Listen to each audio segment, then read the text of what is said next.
Minutes later, he's loading the rental car with all of the baggage, ready to make the next move in his attempt to cover up this murder, hiding the body in a place he thinks no one will find it. The next morning at 7 a.m., Jesse buys a shovel and heads back to his apartment, where he collects some clothing to take to the dry cleaners, destroying more potential evidence of his crime. But he's not done there, as he stops off at a random trash can, tossing a large trash bag inside. Then Jesse takes his rental car for a deep clean, paying particular attention to the rear of the vehicle, where he had stashed the suitcase containing Grace's body. And with that, his work was done.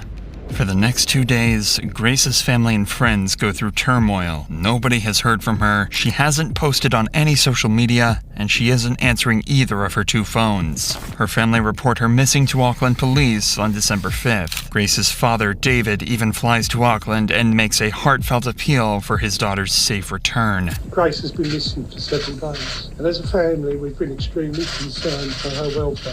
To anybody who has seen, spoken to, or come into contact with Grace, come forward and contact the investigation team. With so much media coverage at the time, Jesse likely saw her father's appeal, and yet the family's pleas went unanswered. But Auckland police are about to use various methods to track Grace's last movements and find their main suspect in her disappearance. They're able to find out she was on a date with a mystery man, and after poring over hours of surveillance footage, they find the last person she was with, and track him back to his apartment.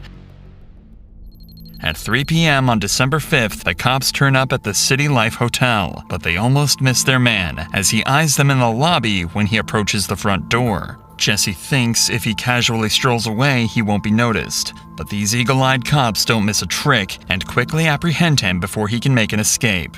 At this point, the smartest thing for Jesse to do is to own up to his crime, maybe try to play it off as an accident, and face the consequences. But he's not going to do any such thing. In the interrogation room, he plans to lie his way out of this, but he's completely unaware that the cops have already seen every move from the night of the murder and have about as much evidence as they could possibly ask for. At the start of the interview, he has no reason to lie, as he's just recalling the events before the murder. Tell us about Grace.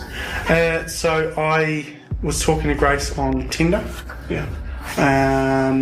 We'd matched on Friday. I saw that we'd matched the next day on Saturday. And then we met at Sky City. And then we decided that we were going up to Andy's Burger Bar, which is on the first floor.